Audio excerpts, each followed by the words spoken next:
Blog Talk Radio.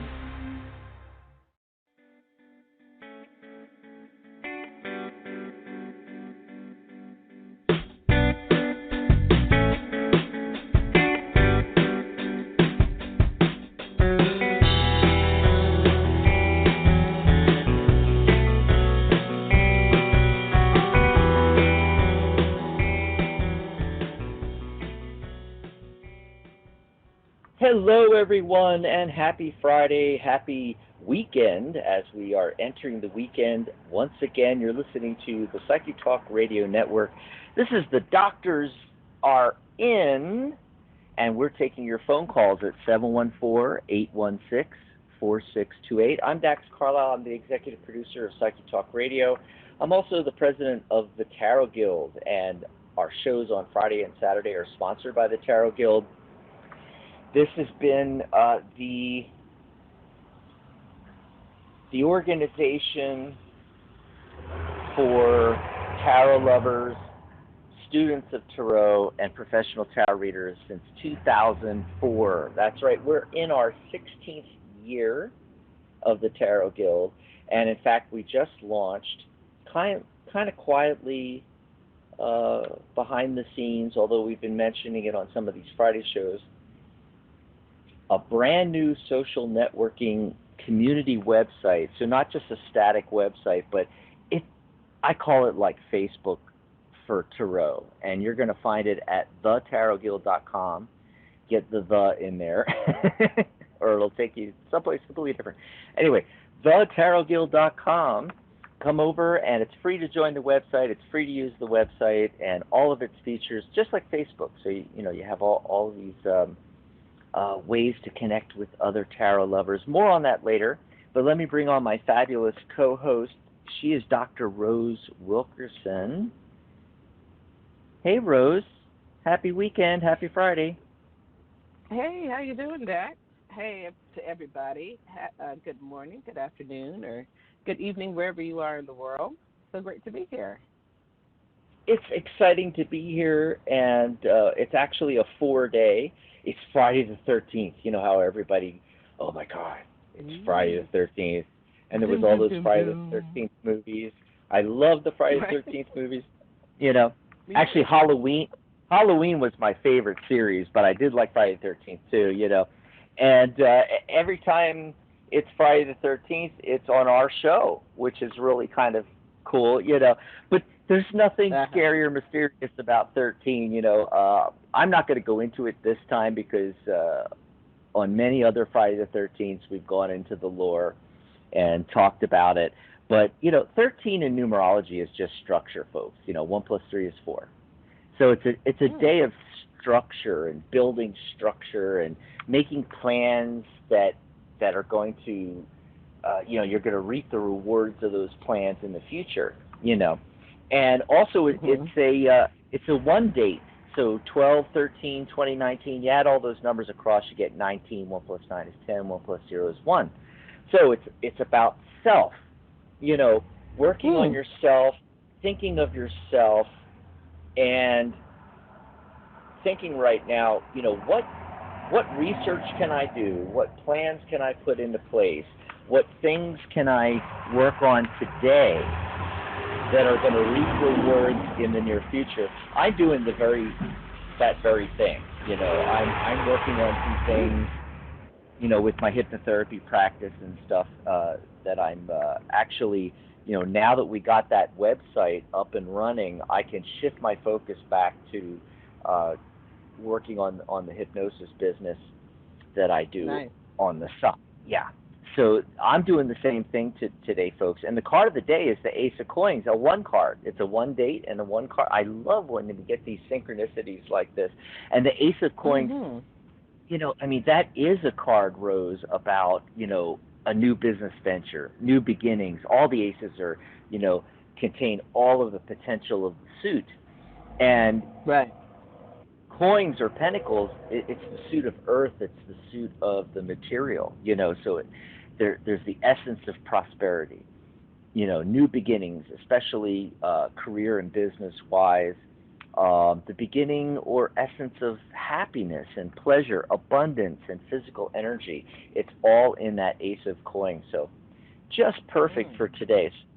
So I wanted to mention the card of the day and the numerology of the day, get that out of the way, and kind of set the tone as we go forward in the show here. We are taking your phone calls, of course. 714-816-4628. When you get through, press 1 on your dial pad. That lets us know you want to be live on air with us, and we'd love to do a mini reading with you. But you can also ask questions about tarot, numerology, energy healing, EFT. What else do we cover? So angels, hypnosis, NLP, life coaching, mantras, Vedic meditation. God, we have a lot covered. Yeah. So if you have a burning question, you can ask for a mini reading too. But if you have a burning question, hey, I've always wondered how this works in numerology, or I always wondered how this works in tarot, or something else, or maybe you have a question about hypnosis or neurolinguistics. That's NLP. We'd be happy to answer any of your questions as well. So give us a ring, 714-816-4628. And we do have a topic today. We're doing a series of shows on the archetypes, and we've been talking all about them. Today we're doing part 2 of how to bring the archetypes into your life. So Dr. Rose here is going to be talking about sacred space, creating, altars, visualization, all of that cool stuff. Also, you always do the mantra of the week. What's the mantra of the week, Rose? Yes. So the mantra for this week is pronounced as Kashraum. I know that sounds weird, so I'm going to break it up for you. So it's Kashraum. So K is the first sound, Sh is the next one, and Raum is the third sound. So Kashraum. And it's spelled K-S-H-R-A-U-M. So Kashraum. So this is a masculine seed sound, and it's for a particular archetype, which has been the topic of our shows for a while, called Narasimha, one of the manifestations of the god Vishnu. So Narasimha is a lion-headed god, and so as you can imagine, he's quite fierce. He's a protector. He also represents beauty, which is another interesting aspect of him. But Narasimha has been used and invoked to get rid of the most stubborn, evil situations. This sound releases your own pent-up energies. When you meditate on Kashraum, visualize the hidden power becoming available to you. And that is the power of, dispelling stubborn, evil situations. Kashraum is also a seed for the destruction of seemingly indestructible demonic powers. So it's one of those the power sounds where if you feel like you are up against some serious obstacles or some real evil people or situations out there, and what you've done doesn't seem to work, then Kashraum is the mantra that you want to chant. So traditionally, you would chant this at least 108 times a day. And also typically people do like a 40-day or 45-day practice. That's up to you, whether or not you want to follow that. And usually for me, it depends on how many mantras I'm chanting in one day and how much time I have. But sometimes I'll do 27 chants. Sometimes I'll do 54 or 108. Kashraum is pretty easy. It's kind of like a, one syllable type of word. So you should be able to do 108 probably within 5 minutes or so, at least under 10. And that's our mantra for the week. So for those of you that have those real stubborn, evil, situations out there, including people, whatever else is going on, like almost even on the level of something demonic, Kashraum is the mantra that you want to chant. And just to let you know, this information comes from a book called Healing Mantras, Using Sound Affirmations for Personal Power, Creativity, and Healing, and that's written by Thomas Ashley Ferrand. is his last name, Thomas Ashley Farran. It's a wonderful book. If you want to know more about mantras, I highly recommend that you purchase that book. Awesome. And we figured that out one time. The traditional 108, you can split it into like doing 27 4 times a day. Right. You can do 27 4 times a day. You can do 54 2 times a day. It's really up to you. If you're at work, and you're dealing with really evil people, you know what I mean. Right. There's a lot of people out there that actually do experience it. Whether you're at work or wherever you are, it could be at church, it could be anywhere, right? You can chant it in your head. You don't have to chant it out loud. You can chant these mantras inside your head. And, just ask for this, whatever the negative situation is, to be dispelled and removed. So, yeah. Awesome. Yeah. Oh, so before we get into the topic of the day, I forgot to mention our new chat room on the new Tarot Guild website, because during the shows, we're in there and you can chat with us and you can ask for a mini reading right in the chat room. Maybe you can't call into the show right now, but you're listening live.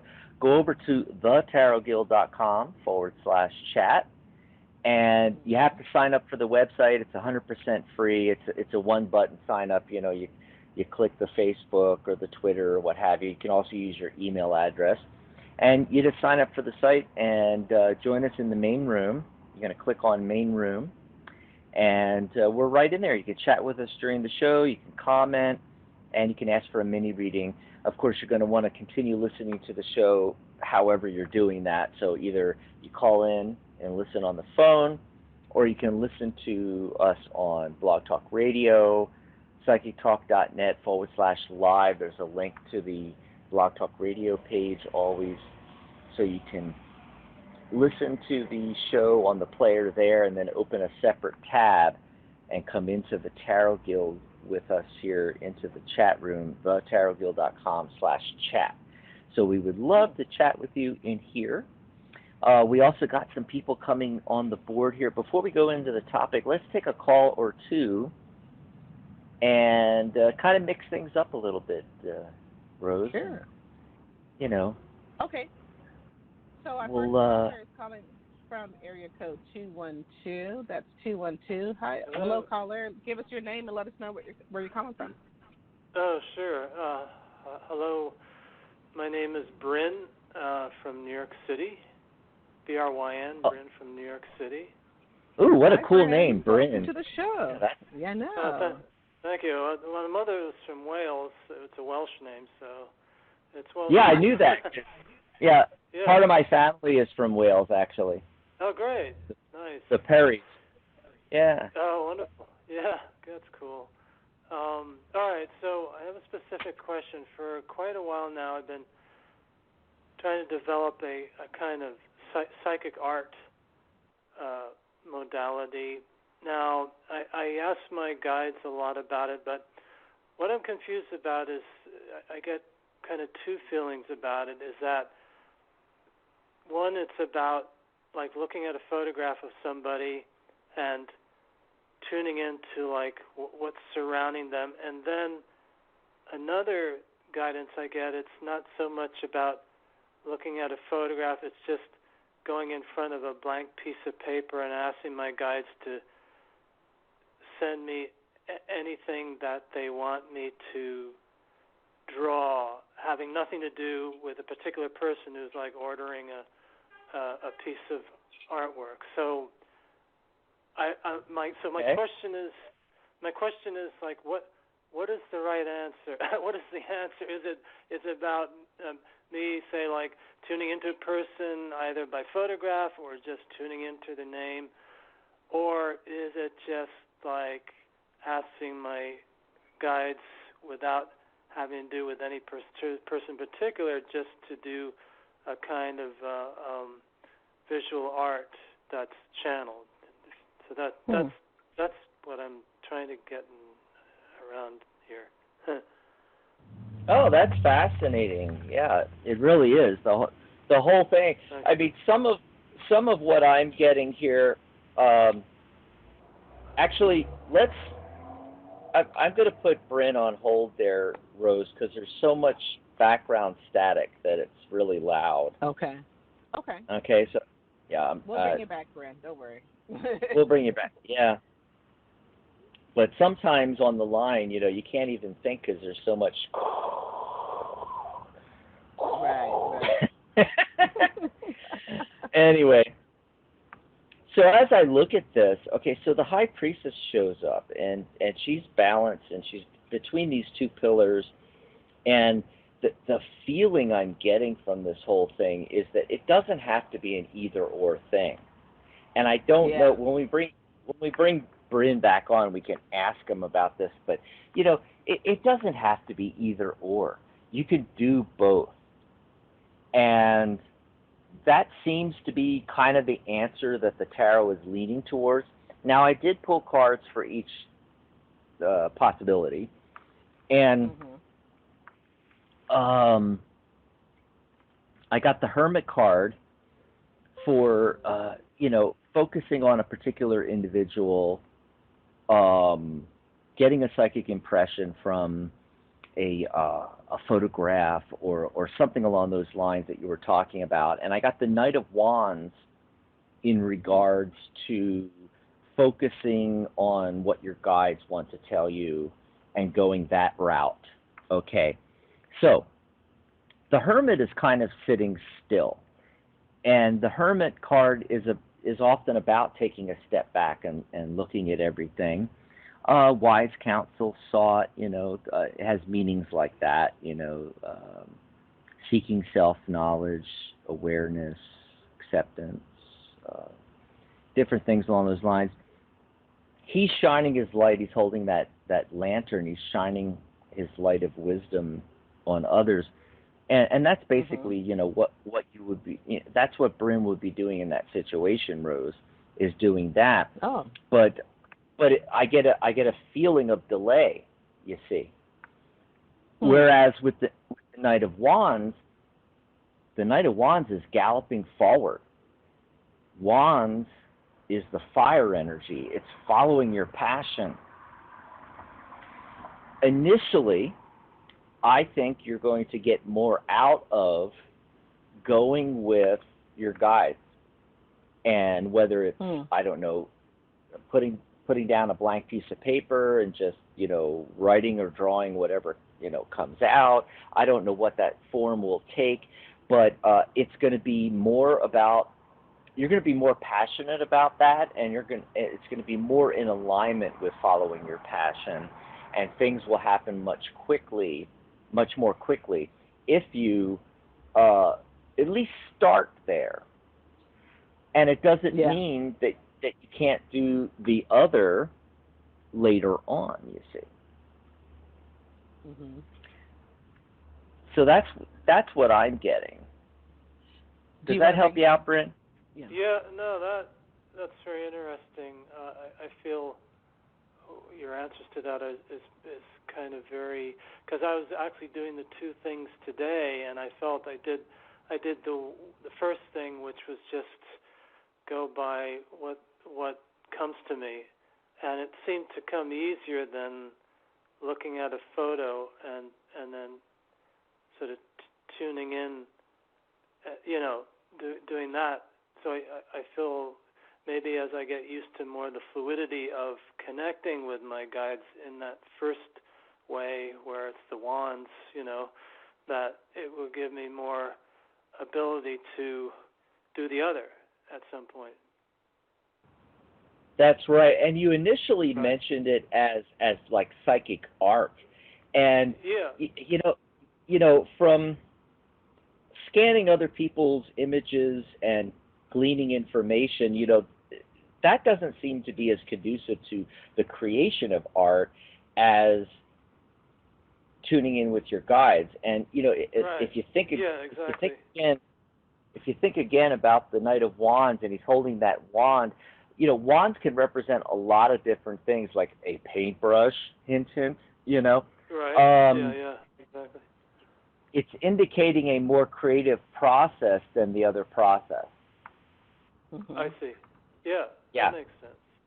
So it's not that you can't do both. In fact, doing both is sort of indicated here. However, Yeah. it's hinting that you start out with working with the guides, seeing what comes through, creating art that way, and then if you Right. move into this other way of working, that could be complementary later on.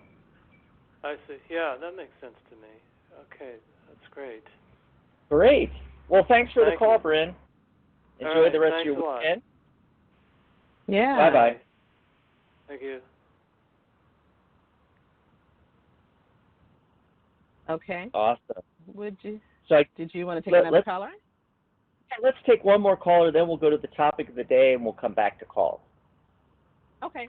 The next person has been holding the longest. The area code is 828. That's area code is 828. Hi, you're on the show. Let us know your name and where you're calling from. Hi, I'm Danielle, and I'm in Roanoke, Virginia. Hi, Danielle. Oh, Roanoke. Hi, Danielle. Welcome to the show. Thank you for having me. Oh, you're welcome. What question do you have? What burning question in your life would you like to ask? Or did you just want to talk about something related to psychic something? Well, I'd like some guidance as far as my health issues, and I have some spinal problems. I'm doing a workout program and doing some yoga, and I'd just like to know what you see as far as what's going on and what I could possibly do more of. So okay. Can you narrow that down a little bit? I mean, I don't know about you, Dax, but I wasn't quite clear. What are you asking specifically about in terms of your health and yoga? Like whether or not you should continue the program you're on, or are you getting better? What's the question? I guess if I'm getting better, and what is the underlying problem as far as my health and my spine? Like, what can I not see? Like, what's hidden that I'm not seeing is the problem? Okay. So there's a couple of things. First of all, Danielle, is neither Rose nor I are medical intuitives. Also, we're not doctors or medical professionals, so we can't make any diagnoses or make any recommendation. Right. I understand. On those lines, it's not legal to do that, So, but we could certainly take a look at things, and it does look like the main focus card is the Wheel of Fortune. That's fortune turning in your favor. It does look like you're going down the right path. Okay, I'm getting a lot of cards that are talking about travel and trips into nature and things along those lines. So I want to give you that information. That might be something you want to look into. That getting some spa days in there, even some respite, some relaxation, but also connecting with reconnecting with nature is coming up big here.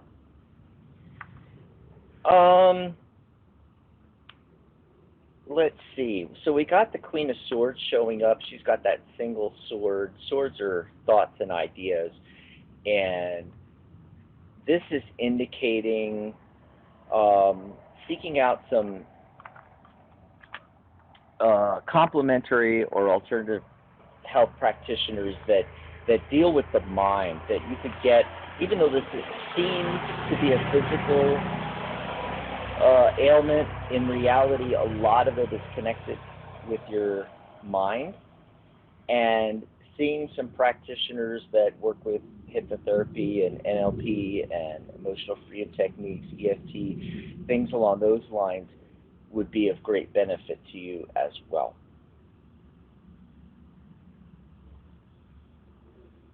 Okay. All right. That's what's coming through. Thank you. Awesome. Thanks for the call. I appreciate it. Bye, Danielle. Bye.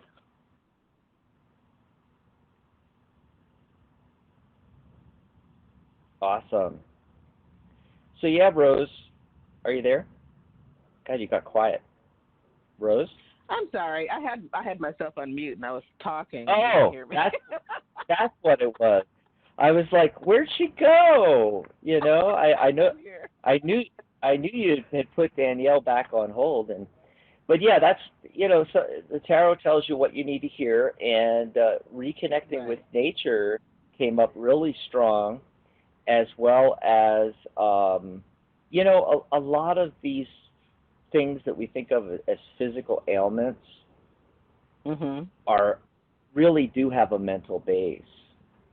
And a therapist that works, like a hypnotherapist, that works with modalities such as hypnotherapy, time techniques, neurolinguistics, NLP, emotional freedom techniques, EFT, can help greatly with these things. So not just for Danielle, but for everybody listening out there, that you should really look into that. And if it's pain-based, okay, she mentioned spine, so back pain, migraine, chronic pain, any kind of chronic pain. Hypnosis is fantastic for that. Yeah. And it's where it really shines. I mean, hypnosis works fantastic for a lot of things. I mean, getting rid of unwanted habits, adopting habits that you want to have, like eating well and going to the gym and things like that. Anything habit-based is really, really powerful with hypnosis. But one thing, and that's what we're known for, is helping people quit smoking, weight loss, all those kind of things are the big, the big ones that come to mind anyway. But really, Rose, the big one, the one that really shines, is pain relief. And we're not talking about necessarily getting rid of the pain 100%. But if on a scale of 1 to 10, you're having pain in the range of 9 or 10, and we can get it down to 2 or 3, it's a huge relief. It's quality of life. Right. Yes, I would completely agree with that. It can, hypnosis and things of that nature can really help with that. Just lower the amount of pain that you're having. I mean, a great example is that, if you feel like, let's say you have a lot of things in your mind, a lot of things you have to do, be concerned about, keep in your mind, especially things that keep you awake at night, you tend to feel heavy, even on your shoulders. And just a great hypnosis session can help lift a lot of that anxiety and nervousness and whatever, fears and doubts, in just one session, or it could be more, depending upon what the situation is. So I totally agree with that. You feel lighter. You feel just kind of open, like, So, your mental, where you are in terms of your mindset really does have a lot to do with how your body feels, right? So I totally agree with that. Absolutely. And, I'm going to make this suggestion because where are we? We're already at the bottom of the hour here. Why don't we do this? There's another caller on the board. Why don't we take that call and then do the upcoming shows? Then we'll do the topic in the second half of the show. How about that? Sure. Yeah, that sounds great. And that'll also give an opportunity for more folks to call into the show, and we can go back to calls after the topic. Yes, absolutely. Okay, so this caller is calling from area code 203. That's area code 203. You are on the show with Dr. Dax and Dr. Rose. Welcome. Let us know what your name is and where you're calling from. It's Pat in Connecticut. Hi, Pat. Hi, Pat. There may be some traffic. I'm walking dogs. You might need to put me on mute. But okay. Dr. Dax, do you just do general tarot readings, or do you need a question? We usually do very specific readings, and the reason why we do that is that on the radio we only have a few minutes to spend with each caller, and if we have a very specific question, we can give you a very specific answer quickly. With general questions, there's it takes longer. We would really have to sit down with you, 20 minutes, a half hour, pull cards, Okay. and let that develop on its own. It takes longer. So if you have a specific burning question, that's what we should go with. Okay. That you may consider this medical. If it is, I'll ask another question. I'm wondering how I'm doing with the TMS therapy that I've started. If I'm on too high a dose, or if things are fine and I'm going to do benefit from it. That might be medical, so I understand if it is.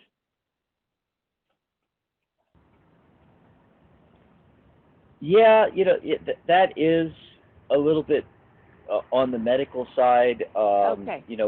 That's fine. We want to be really be careful in areas like that.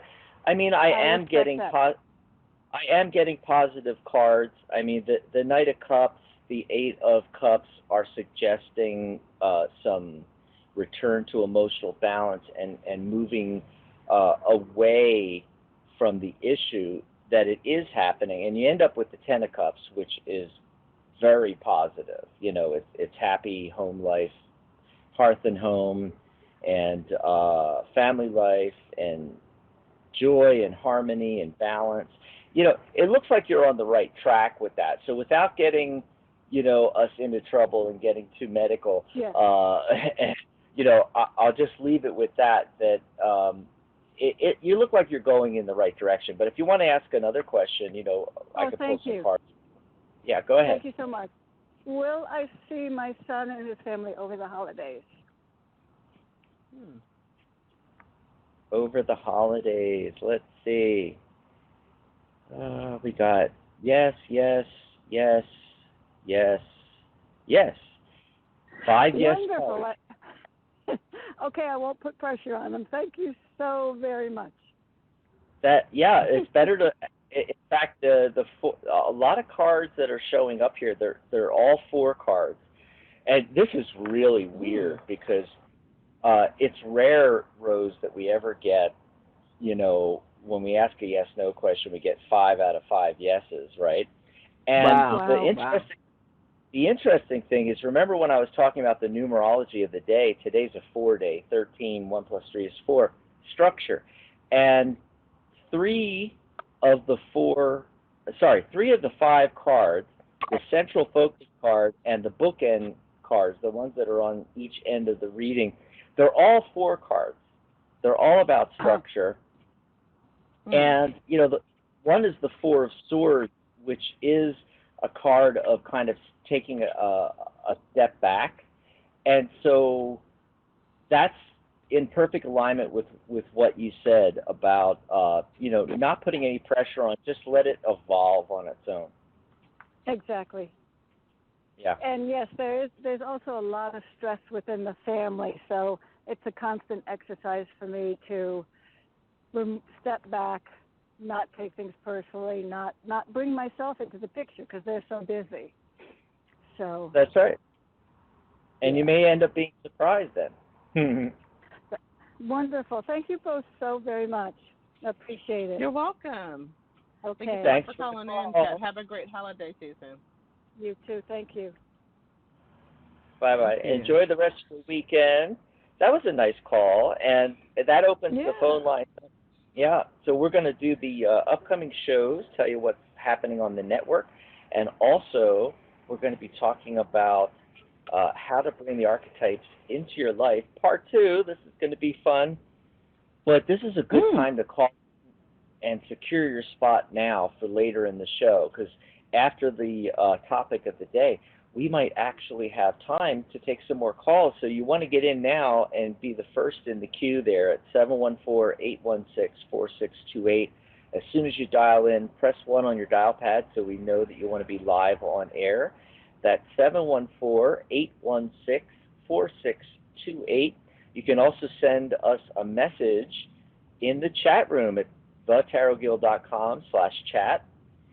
Pop into the chat room there. You want to click on where it says main room and join me in there and just type your question in there. We'll get to it later in the show. thetarotguild.com/chat, and we'd love to hang out with you in the chat room there. You can always find our upcoming shows at psychictalk.net/upcoming. And the next show is tomorrow, December 14th. It's Psychic Saturdays with Mary Brown and myself. Of course, we always do open lines and mini readings all show long, but we also have topics now and again. Tomorrow we're doing a Psychic Spin segment. We try to do that the last Saturday, around the last Saturday of the month. Unfortunately, this one, we kept having to put it off for various reasons, so we're taking it more towards the middle of the month here, doing the Psychic Spin. People have been waiting for this one, where we're going to tackle the question, are there infinite universes? So basically, Mary was seeing a lot of articles talking about, the multiverse, and it's becoming more and more in our lexicon and showing up in science fiction TV shows and movies and things like that, But there's been, recent discussion, recent news on it, and that's what the Psychic Spin is. We look at current events, new things in the news, the stuff that the talking heads talk about, only we get to pull tarot cards on it, you see. And if it's something where if I can use numerology, I'll pull numerology and use numerology on it as well. So that's what the Psychic Spin segments are about on our Saturday shows. And tomorrow we're talking about, are there infinite universes? And that's just going to be a fun discussion. So you want to tune in tomorrow.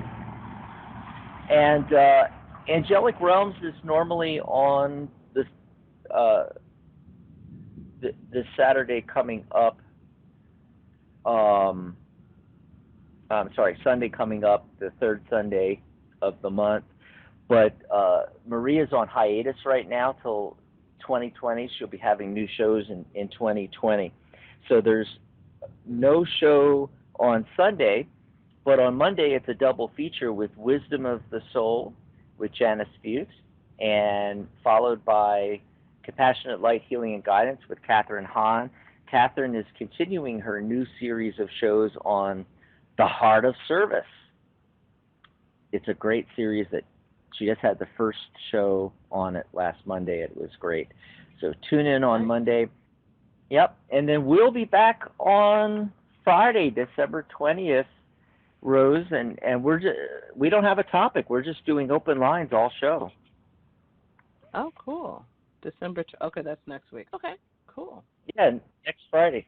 Open lines. We'll have to think of something, maybe have a mini topic, just in case we need something to chat about, But that's the shows coming up, and of course there's Saturday, December 21st, another Psychic Saturday show. We're doing Giving the Perfect Gift with Tarot.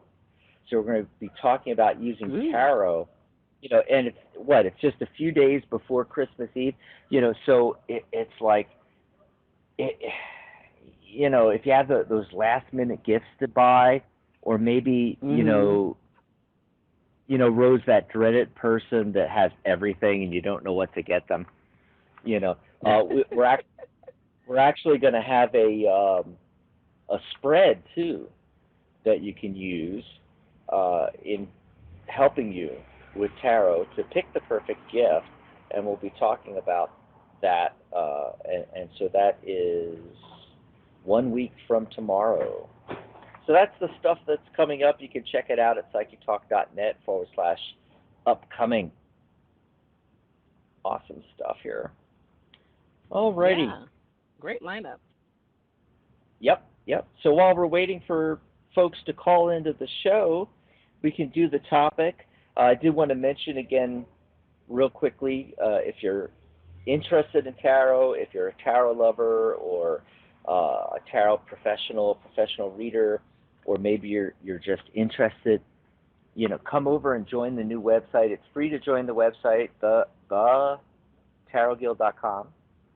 Come over to thetarotguild.com and join us on the website. We haven't even officially launched yet. We're actually going to officially launch on the 10th anniversary of our first website back in 2010.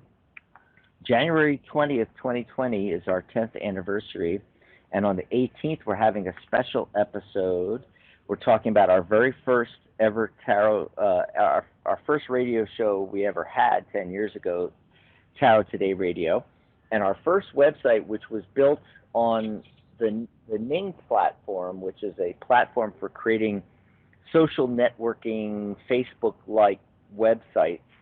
And we moved off of Ning onto a static website. It was WordPress, but we had that server for 10 years and it finally crashed, so we decided we went back to Ning because they've come a long way, beautiful websites, and we've created this new website where you're able to friend other tarot lovers on there. You can direct message, private message. You can chat with them live in the chat room. You can do private chats with other members, with clients. You can use it for clients as well on there.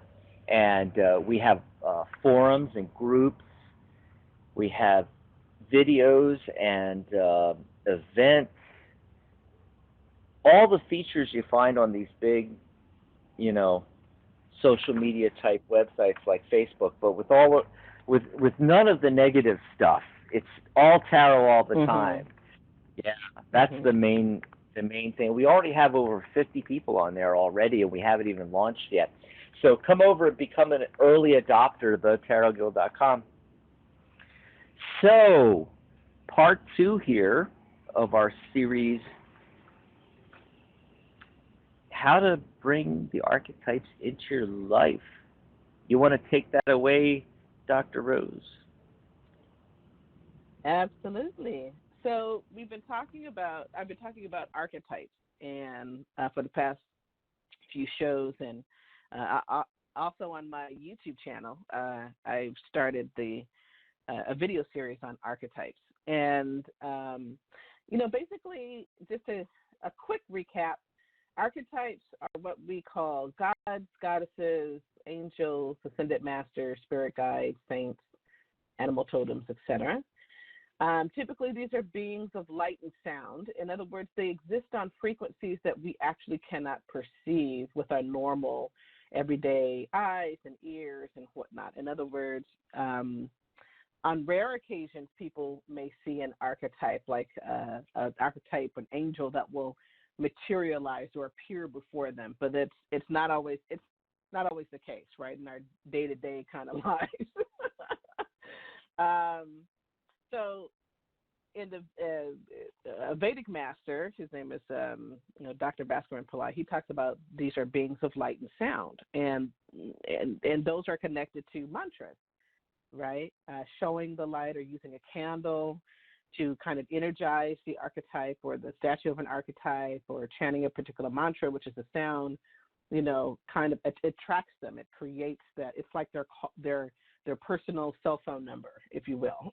Everybody has a cell phone number, or if you have a cell phone, you have a specific number.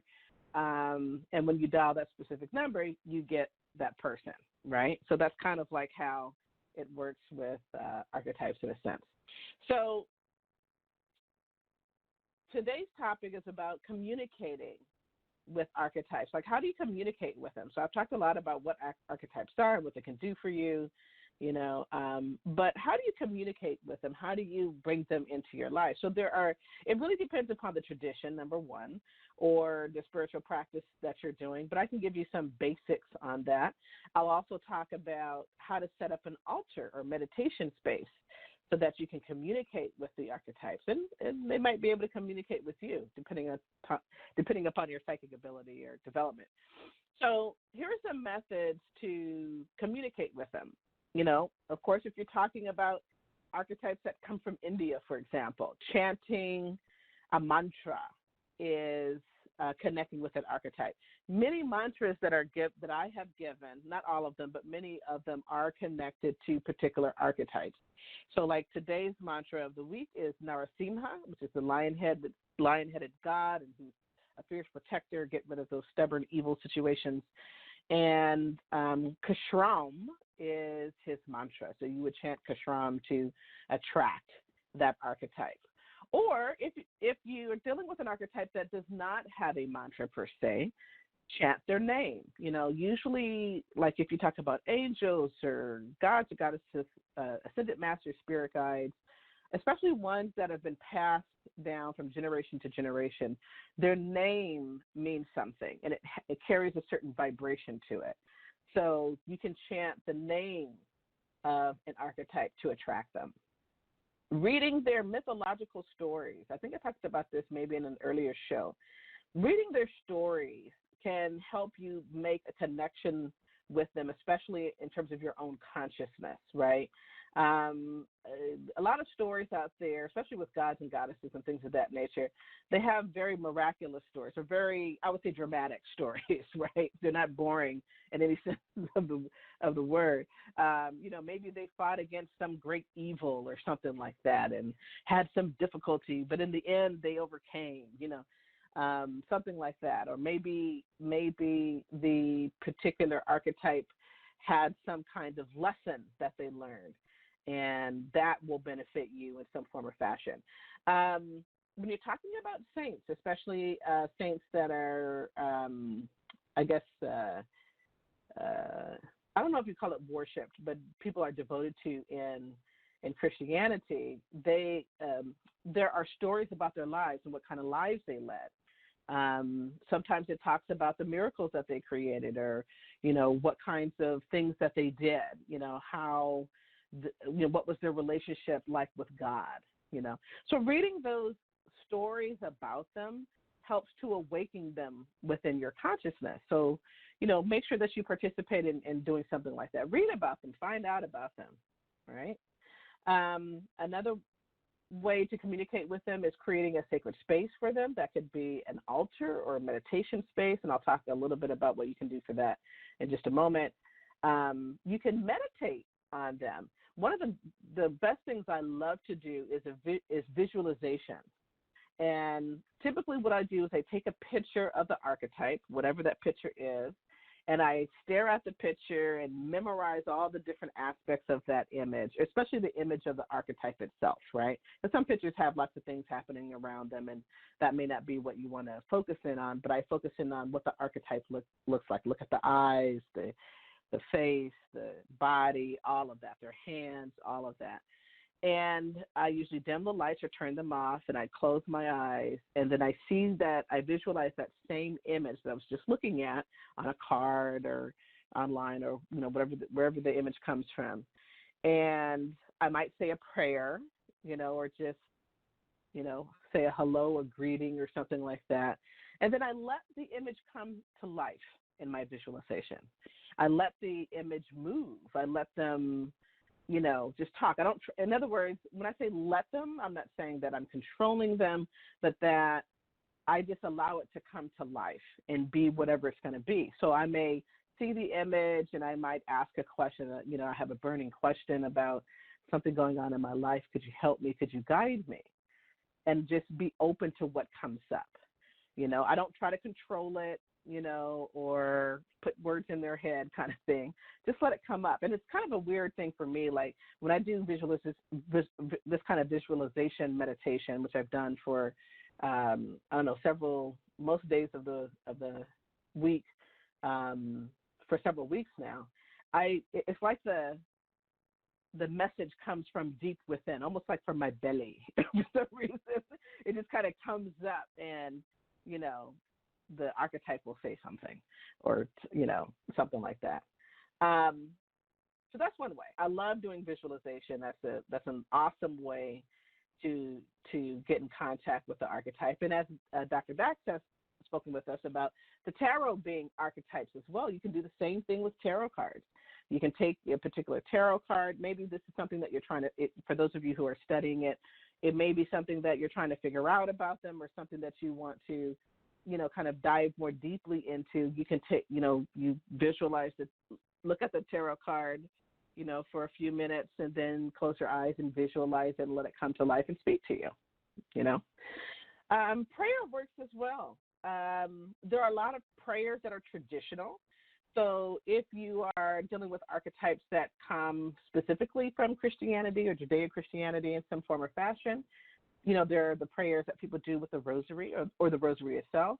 There's Hail Mary, full of grace, the Lord is with thee. Can be the Lord's Prayer, Our Father who art in heaven. Those are very powerful prayers because they've been recited by thousands, millions of people for hundreds of years, right, or decades and things of that nature. So they carry a spiritual power. So if you feel inclined to those kinds of prayers, go ahead and recite them. Those are wonderful prayers to do, and it helps kind of get you into a mood, right, into the mood of receiving divine revelation from your archetype. Or you could do a prayer from the heart, and that's something I love to do. I just like to kind of get off of my chest what I'm, what it is that I'm going through or what I want to say to them. And a prayer from the heart works just as well. Or you can just talk to them. Like if you don't praying, sometimes we get stuck with words and stuff because of experiences or negative experiences that we've had. If you don't like the term prayer, then just talk with them, communicate with them. The one reason why you would close your eyes, in a sense, is that it helps to block out all the distractions around you, so you're not just kind of making things up, but really your messages, your connection is coming from within, right? I've had times where even, let's say I'm out and about, I'm doing things, and I don't have time to really stop and pray, but I might just take a look at a picture that I have of them on my cell phone and just communicate with them. Now, you can talk to the cell phone, but if you're out among people and that looks you don't want people to think that something was wrong with you, you could always just say it in your mind, look at the image of the archetype and say, hey, I could use your help with this or that and the other. In other cases, there are temples or churches or religious buildings, spiritual sacred spaces that carry the energy of the archetype, and you're welcome to go there. Just know that, try to know, or if you're unfamiliar with those places, try to know what some of the rules and regulations are in terms of places like that. For example, there are places that have statues of an archetype, and you want to know what is appropriate behavior, meaning that you don't want to just go up and touch it if that's not something they want you to do, right? So just kind of follow along with other people if you're unfamiliar. If you are already familiar, then, you already know what the rules and regulations are for that. Sometimes it's just going out to nature. Nature is a wonderful place just to go and connect, with almost any archetype, I would say. If there's a waterfall or a stream, but you can just hear kind of like water or brook or something like that flowing. If there's just a space, almost like a forest or a place with trees, or just being on grass in the open sun, there are so many places in nature where you can really get in touch with archetypes. That's another way. And the best way for them to communicate with you, it really depends upon what your psychic development is in different areas. We have clairaudience, clairvoyance, all the different clairs, clairsentience. Sometimes, you'll just receive a message, claircognizance or something there, or you might hear a voice.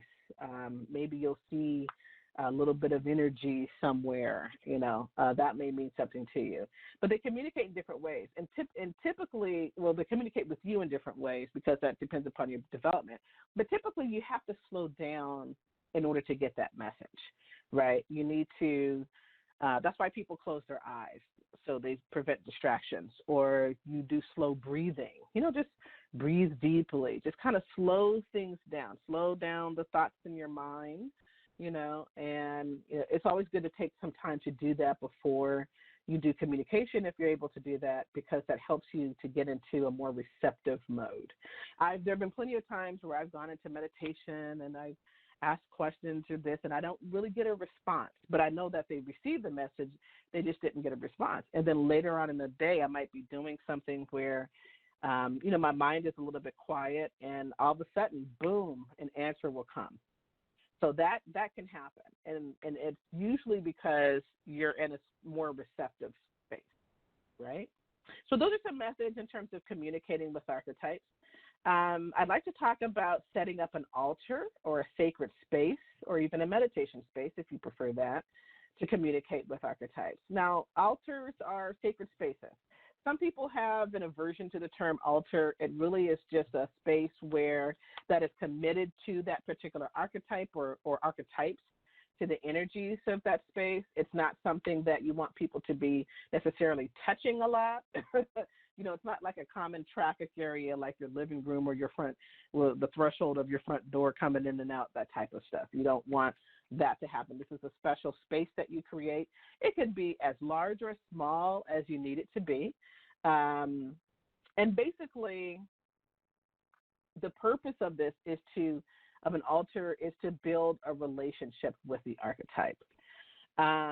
I think sometimes people forget that. Like sometimes people want a quick fix, and we're all, not victims, but we all tend to do that. We have a problem, we want it fixed right immediately. Sometimes we can have that happen, sometimes not. But we want we'll go looking for some saints. Okay, this is a saint of pets, and he can heal my pet, and I'll just call on him, and boom, everything is done. Now, that might happen. In some cases, you have to develop a relationship. And I see altars as a way to build a relationship with an archetype, right? So think about it for yourself. Let's say you're walking along and somebody comes up and says, hey, I heard that you can do this for me. I really need your help. Could you just come and fix this problem for me? And you're like, wait a minute, who are you? Where did you come from? So we want to do the same with the archetypes. Build a relationship. I'm not saying don't ask them for any help, but build a relationship. Include them in your life. And you'll find that things sometimes will get better. They'll be more resolved, things of that nature. So anyway, going back to the altar. So here's some elements that you can have on the altar. Typically, altars represent different elements of nature. It's not necessarily all of them. It kind of depends. But typically, you'll have a representation of fire, like a candle, water, maybe a chalice or something, or just a glass of water, or air. Air is usually like incense. Sometimes flowers or ether. It's not necessarily a flowers and air type, but it's connected to ether. And earth. Sometimes people will have a plant or flowers. Flowers can also be representation of earth since they grow out of the earth, etc. So basically what you want to do is you want to have a nice, clean surface area. And as I said, it could be as large or as small as you want. Some people have a lot of things and they don't have a lot of room to have a big altar. So it can be small. It's okay. You want to have the image of the archetype, meaning a statue, a yantra or mala if you're, from the Eastern traditions. You can just do a printed image. That will do as well. You want a nice cloth to set something on, and that's just kind of indicate the space that's right there, in front of you that you're building. The cloth can be in the archetype's color. A lot of archetypes come with a favorite color.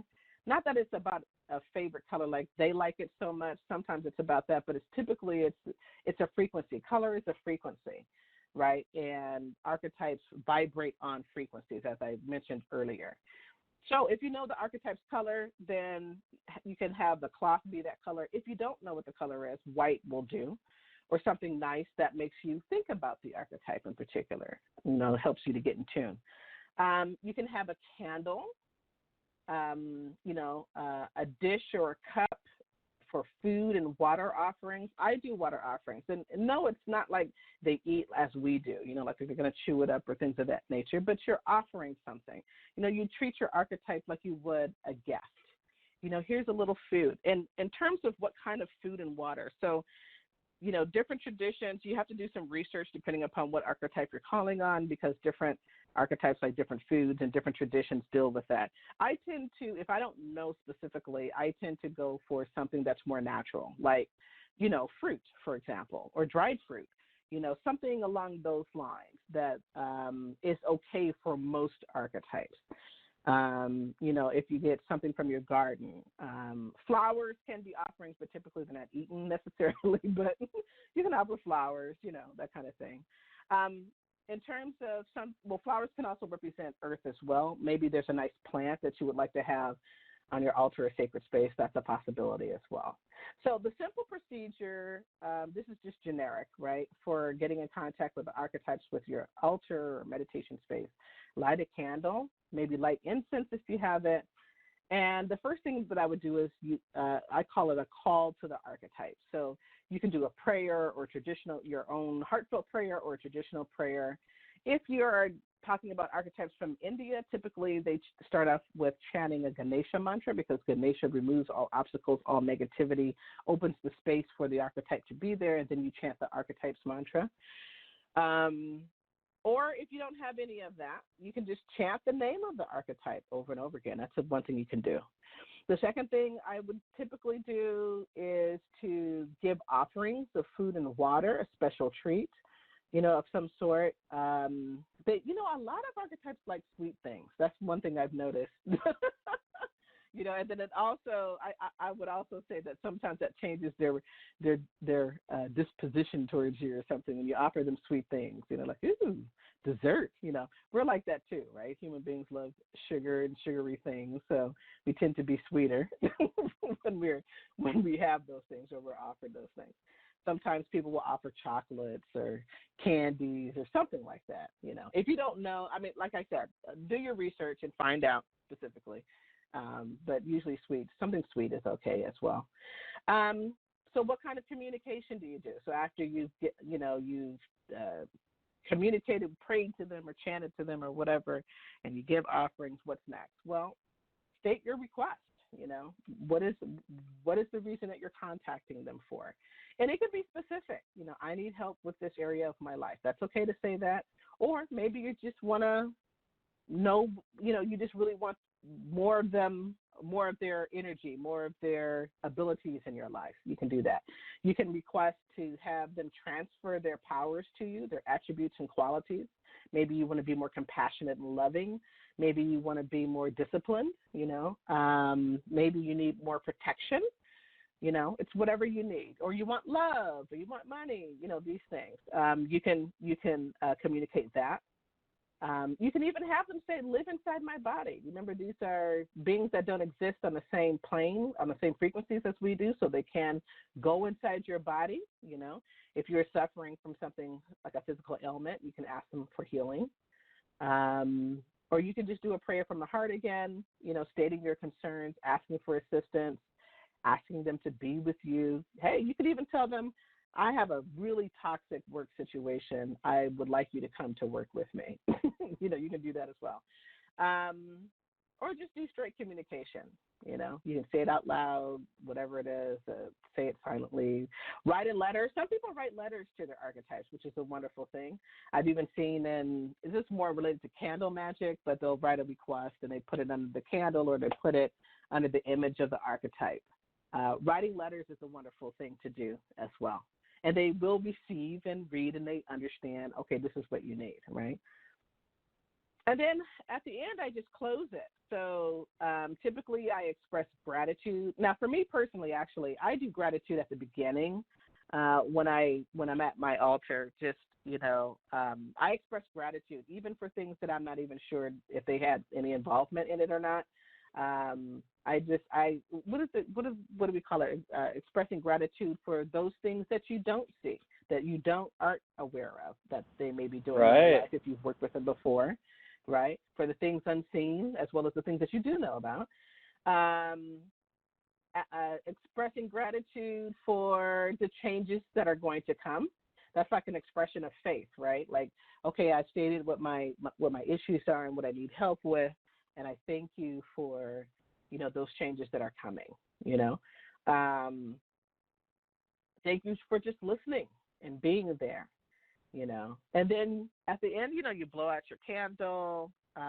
Usually I leave the food offerings up for a bit, for a few hours.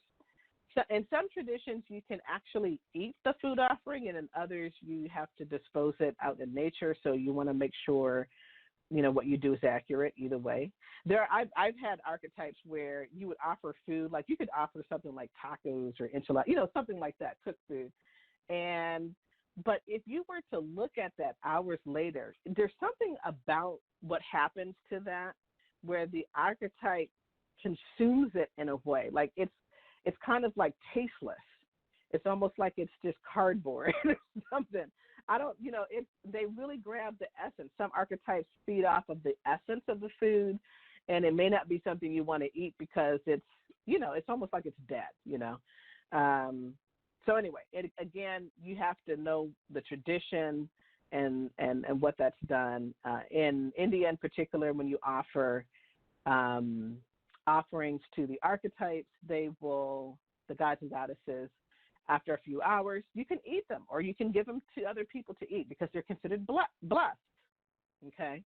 And some of the West African-based traditions, more around the Orisha, you do make an offering to them, but then that offering is put out in nature. And there's something about that essence, it's like they grab the essence of that thing, and it's not something that you really want to eat. It's not like it's a bad thing, but typically what they do is they put it out in nature. Maybe another animal comes, and the animal comes along and eats them up or something like that. So how will the archetypes, send their messages to you or signals to you that they have heard your communication? Again, that depends upon your psychic abilities. Sometimes you will see something happen in nature that you don't normally see. I remember one time when I started working with a particular ancient Egyptian goddess, one day I went outside and I saw about 9 vultures flying in the sky. Now, that's very rare. Like, we have vultures, right? So that's not odd. But to see 9 of them kind of like in the same space is really odd, because typically they have a wide area in terms of, where they go and they eat food and things of that nature. They can't be too close together because, somebody's going to starve, basically. They have to have a wide area to deal with. But there are like 9 of them in the air. And vultures have a particular meaning in ancient Egyptian culture, and that had to do with, I think it's motherhood or something like that. So, the goddess as being the great mother, she was sending me a signal that way. I am here, I hear you. So sometimes you'll see things out in nature where it's certain kinds of animal behavior, or maybe you'll be inspired by something that you see out in nature. That can definitely happen. Maybe there's some other kind of message that was sent to you. Maybe a friend or someone you're close to sends you a message, and it resonates with you. That's another way that can happen. Or you may hear a voice. If you're more clairaudient, you'll hear a voice or an idea will come to you. Some people feel touches. I've had that happen plenty of times, where I remember one time I was laying down listening to a guided meditation, and it felt like somebody touched my hand. And it was so real, I opened my eyes, like, is somebody in my room? And no one was there. But I could feel like heat, You may sense that the archetype is near you, like you just get a sense that they're nearby. Maybe things, whatever the issue is, gets resolved. That's another way in terms of the communication. There are a lot of ways in which they can communicate with you. So, just be open and see what you see and go from there. And if you don't experience anything right away, if this is the first time you've ever worked with an archetype, that's okay. Do not let that bother you. Just keep continuing to bring them into your life. And I really recommend, if you could do it daily or as often as, 5 to 6 days a week, invite them into your life, get to know them, because you'll discover things about them that sometimes you don't even read about, you're not even sure about. So that's my topic for the day, about communicating with archetypes. What do you think, Dax? Awesome stuff. As you were talking about some of that, I was really thinking of some of the guided meditations that I've done with tarot cards, and lighting a candle, propping the card up against the candle, and really doing a guided visualization into the card, even, communicating with the figures within the card, like the Hermit is one of my favorites. I'm thinking I'll put together a guided visualization that's, relatively short, but something that we could do on the radio show. Oh, there's a technique that I learned. I don't know if you've ever heard of Mary, I think it's Mary K. Greer. Mary. She had some really interesting ways of connecting with the tarot. And one was that you take the tarot cards and you spread them in a circle. You sit in a circle and you put your hands over each card and feel what's there. I did that one time, and it was interesting. Like, some cards were colder, just in their field. Some were like heat or fiery. It was just really interesting. That's an interesting technique of kind of sensing the cards as well. That's right, and you can actually make a stronger connection to the cards and learn to use them faster and have a deeper connection with hypnosis and NLP techniques. I actually put a program together earlier this year called Tarot Maximizer, where either individually one-on-one with a client or as a group we get together and go through this process. I'm going to relaunch that in 2020 for the Tarot Guild. Nice. Yeah. Cool. So we have open lines next week, so I might have the visualization ready for next week. I was on the Tarot Guild website during the show here while you were doing the topic, and I noticed we're up to 58 members already. Wow. It's fantastic. A lot of new members have come on, like Stephen and Joel, Latifa, John, Ellie, Melissa, Kathleen, Sue, Davian, Christiana, Kelly, Cedar, Kimberlyn, Karen, and the last four that just came on is Carmen Feliciano, Gabby, Daniel Gonzalez, Aurora Moon. So welcome everybody to the new website, and if you're listening out there and you're a tarot lover or a professional reader or a student, come over and join the new website, thetarotguild.com.